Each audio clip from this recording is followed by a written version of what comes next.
بتاعت التطور، اصل الاجناس.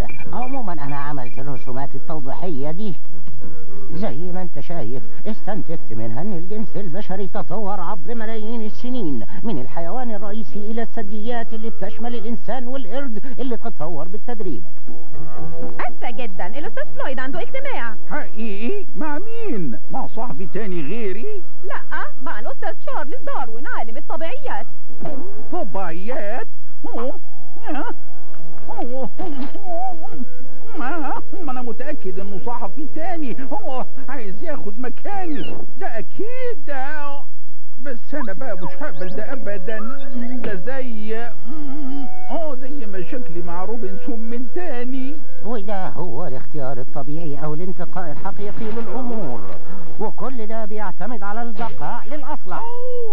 الاقوى هيفضل والاضعف طبعا هيختفي. علشان كده سيد فلويد انا لازم ازور روبنسون ساكرو في جزيرة البحيرات. لا يا سيد داروين، ده غير قابل للمناقشة. ساكرو عايش في جزيرة مهجورة ولازم يعيش حياته من غير ازعاج لوحده. لوحده؟ بس انت مش لازم تمنعني من رؤية المخلوقات العجيبة دي. لا يا عزيزي فلويد، اخطبوط طاير وعناكب عملاقة ونباتات آكلة للبشر. وما تنساش التمساح المبتسم. ومين ده اللي يقدر ينسى سيد فلويد؟ الجزيرة دي مثالية جدا علشان اختبر نظريتي عن التطور. من فضلك يا سيد فلويد باسم العلم لو سمحت. طيب ما دام باسم العلم هقبل لمدة يوم واحد بس، مفهوم؟ جرامبلتون بلغ الكابتن باجو انه يستعد للسفر حالا، وان رحلتنا اللي جايه فيها مسجون. مخلوق غريب مخه على قده. ونسداي السفينة وصلت، ممكن بسرعة شوية؟ ولما حاول الخفاش ابو الانياب والست اجنحة انه يهجم على دماغي انفجر البركان، وبالمصادفة دي قدرت اهرب منه. ذكاء مني مش كده؟ وانا هوصل ذكائك لنيويورك. هاي هيجي لك زائر لمدة يوم واحد بس. اوه حقيقي؟ مين؟ تشارلز داروين. تشارلز داروين؟ ده اللي مكتوب. تشارلز داروين شخصيا جاي لي هنا؟ جاي علشان يدرس الحيوانات الغريبة اللي انا وصفتها؟ اسمع، انا عارف ايه اللي ممكن نعمله. نلبس لبس حيوانات من اللي بنلبسها في المهرجانات. لكن يا ولدي ده عالم مشهور جدا، مش ممكن تخدع عالم ببدل الحيوانات. بس انت عارف انها بدل ممتازة. طيب وهنعمل ايه دلوقتي مع القراصنة؟ تفتكر هيسمعوا كلامنا؟ عمرهم ما هيسمعوا الكلام، بس علشان نخليهم يعملوا اللي انت عاوزهم يعملوه لازم نخليهم يفكروا انهم بيعملوا اللي انت مش عاوزهم يعملوه. أأكد لك يا سيد داروين إن هيكون لي فايدة كبيرة معاك. هشيل لك شنطتك وهعمل لك قهوة مظبوطة. أنا مش همانع، لكن عايز أتأكد أولا إنك تقدر تتعايش وتتوافق مع الحيوانات. دي بسيطة. دي تبقى اللامة. دي لطيفة جدا، قطة صغيرة ظريفة. ايه رأيك نروح نزور القرد؟ سيد داروين، ولو دققت شوية يا سيد جرامبستون هتلاقي الحيوانات بتقلد أي شخص ذكاء قريب من ذكائهم. وده شيء يهمنا إننا نعرفه عن الحيوانات، وإحنا بندرس إزاي روبنسون ساكرو بيعيش مع الوحوش. أنت قلت إحنا؟ أيوة طبعا، أنا هاخدك معايا. يلا بينا يلا. ايد الكب بتاعي.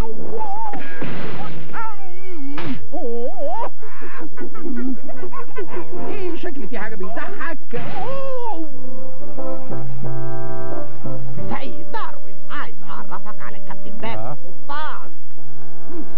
هو بيتكسف شوية من البني ادمين، لكن بيتفق قوي مع القرود الشقية. ايه ده؟ ايه اللي جابك هنا؟ السيد داروين بيشتغل من اجل مجد العلم، واخر حاجة ممكن تتكلم عن فكرته شخص سيء ذكاؤه محدود وما بيفكرش بالمرة. اتأخرت يا سيد فلويد. السيد داروين شغلني عنده خلاص، اصله محتاج لمرشد عشان يوريه المناظر المثيرة اللي على الجزيرة المليانة بالسكان واللي بيسميها روبنسون بلده. اهلا يا جرامبستون، انت مستعد؟ جاي لك حالا.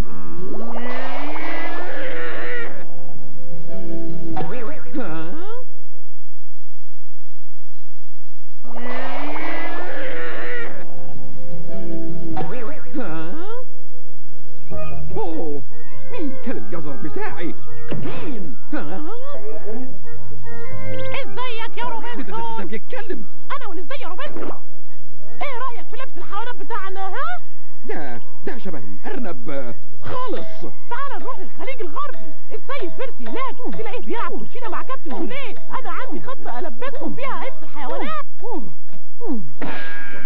هم اهل القريه هيلبسوا لبس الحيوانات كمان؟ طبعا انا قلت لهم ان انت وداروين اصحاب قدام واحنا هنلعب عليهم لعبه. ما انت عارفني بحب التهريج.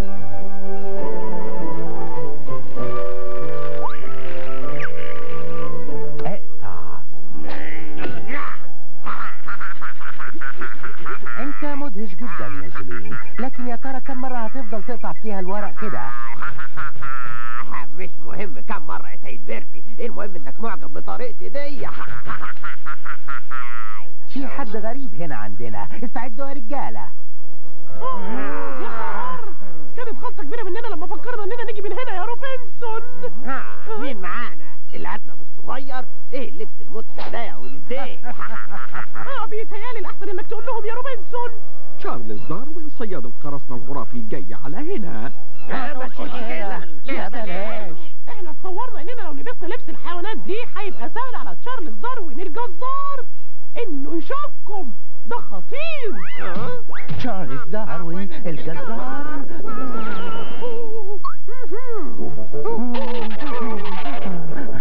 يعني هم مش عاوزيننا نلبس لبس حيوانات زيهم؟ طب ايه رأيكم بقى اننا لازم نلبس ملابس الحيوانات الجميلة؟ اوه كابتن جوليه، اللي يليق عليك هو لبس الكتكوت. وانت يا بيرسي هتلبس ايه؟ أرنب؟ انا هلبس ملابس الاسد الامبراطوري البريطاني، ده طبيعي. كل ما بشوفك بحس انك شبه القطة. كيس ذهب مني انا شخصيا لاحسن لبس، رجالتي ضد رجالتك. هتبقى انت الخسران لان التنكر ده موهبة بتجري في دم الفرنساويين كلهم. ده كلام فاضي. تعال هنا يا جون، عاوزين نبدأ في لبس التنكر. يا على الانجليز دول، احنا كمان هنعمل قطع فنية مبتكرة وهندمر ملابسهم.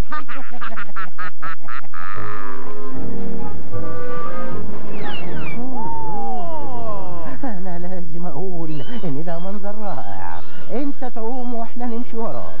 مش عارف اقول لك ايه يا سيد داروين، اللي انت بتكلمهم دول اسماك.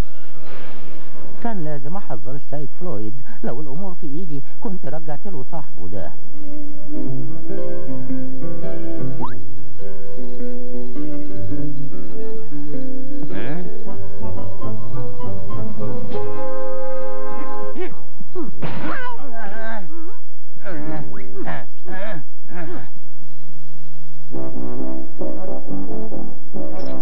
انا هستعجلك شوية يا سيد داروين، بسرعة على الجزيرة قبل ما يصحى جرامبلستون. انا هشتغل مرشد للسيد داروين على الجزيرة. لا يا شاطر، السيد داروين مش هيحتاج لخدماتك ولا لأي مرشد. ارجوك، انا نفسي اشتغل مرشد. لا، انا هديلك اذن بتوصيله لحد الشاطئ، وبعد كده ترجع للسفينة وبطل تقول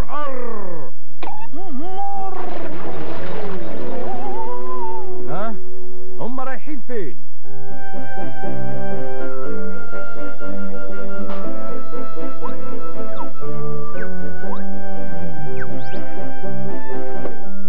اقدم لكم السيد بيرسي في زي الاسد الامبراطوري. شكله كده بقى افضل مش كده؟ استنوا لحظة، انا شامم ريحة توم جوه راس الاسد ده.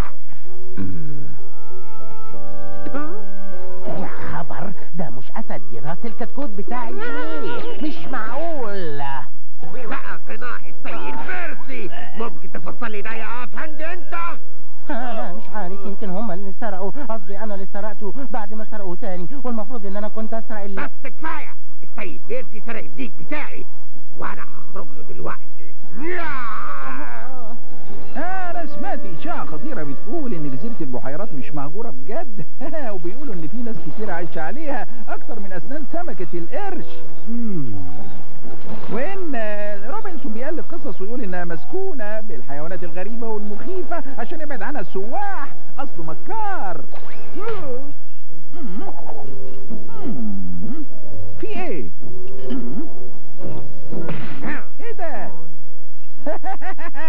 الحقيقة ظهرت، بص بنفسك وانت تعرف. دي هتكون عينة حياتك ملك البرية المحلية. يا خبر.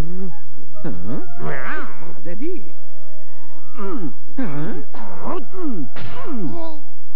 تشارلز داروين.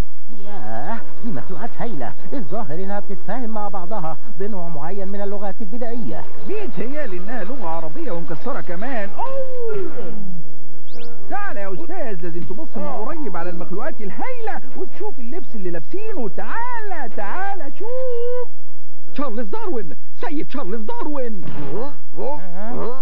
تشارلز داروين الجزار. واو.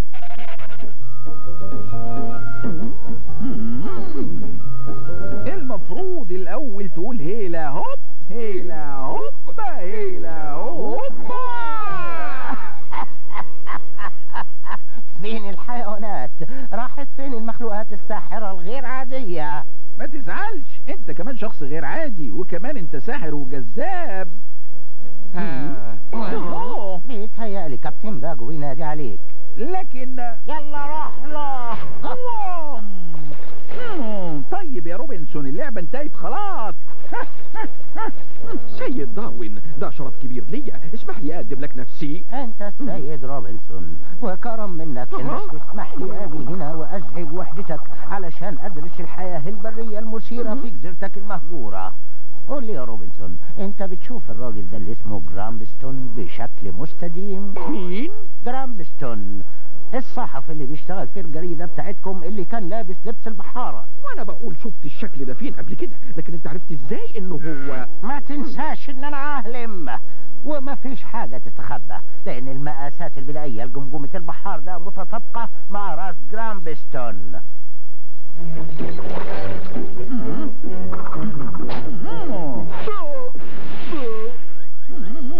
داروين وصل للشاطئ في منتهى الأمان. داروين العالم العالمي المشهور مش هيعرف الحيوان الحقيقي من الحيوان المزيف، عشان كده أنا هرجع له. سمكة القرش المتوحشة دي عايزة تاكلني. يلا يا ولد ازاي استسلم، أنا عارف إنه أنت. عرفت اتأكدت إنك سمكة قرش حقيقية. أنا كنت بهزر، لازم تكوني مرحة شوية.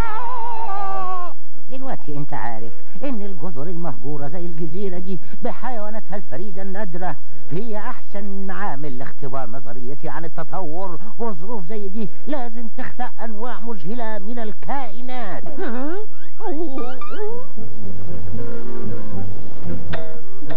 حاجة غريبة. هو ده كان ايه ده؟ ده الارنب البري العملاق لجزيرة البحيرات المهجورة. ما تخليهوش يبعد بعيد. لا سيبه في حاله، لو مشينا وراه هيبلغ كل الارانب البرية التانية انك موجود هنا. انا عاوز ابقى بندة مش سحلية. متهيألي اللون ده بيتخني. لا ما تخليش حد يجرب بدة الأنفذ أبدا. اول ما البس دماغي ممكن تحشري نفسك بقى يا عزيزتي. هو كل مرة نلبس فيها اللبس ده أكون أنا الضحية؟ يا ترى ممكن تقولي مين اللي فكر في الفكرة البايخة دي؟ خليك كلب طيب دلوقتي، واسكت لحد ما أحط قناع القط عليك. مفيش داعي تلبسيه لبس حيوانات يا توزيدون، لأنه حيوان فعلا. عشان نضحك على صديق روبنسون لازم كل واحد يلبس بدلة حيوان مهما كان، والكلام ده ليك. يا قطتي تعالي هنجيب لك شوية لبن.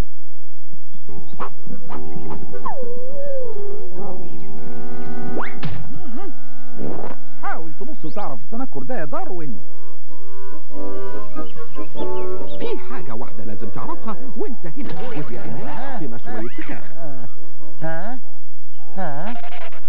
انت عاوز تقول لي حاجة؟ عاوزني امشي وراك صح؟ دي حاجة غير عادية، عمري ما شفت سحلفة بتتحرك بالسرعة دي.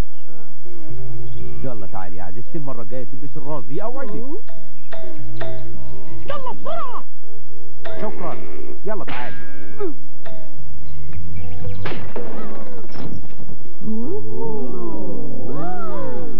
شكرا. ده شيء مؤثر.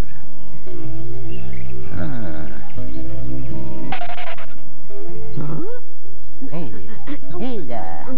سيد داروين. ده معناه ايه؟ كانجارو، راس حايل، دب، نمر أمريكي ضب على غزال فهد. مفيش معنى للتطويل اكتر من كده. داروين اكتشفنا. انا هعترف له بكل حاجة، راجل لراجل. حمار. لا يا روبنسون، مش ممكن تعمل كده. فكر في افري داي. لو عملت كده الجزيرة هتتملي بالسياح وهيتعبوا منهم. اخيرا كشفتك يا روبنسون. سيد داروين، صدقني انا ممكن اشرح لك كل حاجة. روبنسون انت هو. اعتقد ان كل شيء رائع. حقيقي؟ اخيرا لقيت الدليل اللي كنت عايزه. الثدييات بتغير جلدها. كلنا نعرف ان الزواحف اللي زي السحالي والتعابين بتغير جلدها دايما، لكن الثدييات كمان تغير جلدها. وده معناه انك مش زعلان؟ ازعل من ايه؟ ايه السؤال السخيف ده؟ كل حاجة في الجزيرة دي خرافية فعلا. كابتن جولي، احنا فحصناها كلها، مفيش بدلة مناسبة. في خليط من السنجاب والبطة والثعلب والبقرة والسمكة والحمار. والحمار والسمكة والبقرة والثعلب واخيرا البطة والسنجاب الوحشين. كله متلخبط يا سيد بيرسي. انا هوريهم. احنا هننتقم انتقام وحشي مفترس من الفرنسيين. الكل ياخدوا اقنعتهم ويروحوا على الشاطئ فورا، وبعد كده هنلبس كلنا لبس الحيوانات المتوحشة، وبعدين هنروح على التل ونسيب جوليه وحيواناته التافهة الوحشة دي تحت رحمة تشارلز داروين الجزار. مش علشان انا عالم مشهور جدا او شخص ذكي يبقى ماليش نفس اكل. هو ده كان ايه؟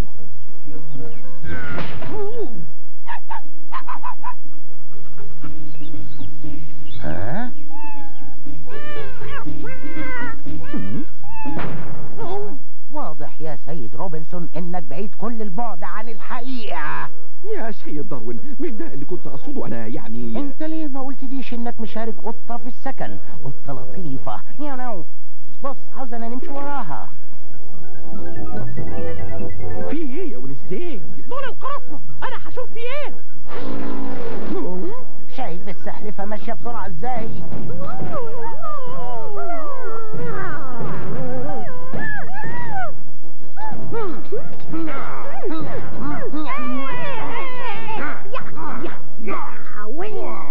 انت مش شايف شكلك بقى ازاي؟ شكلك بقى سخيف. مش ممكن حد ما يحسش ان شكله بالفظاعة دي وهو لابس راس الديك دي.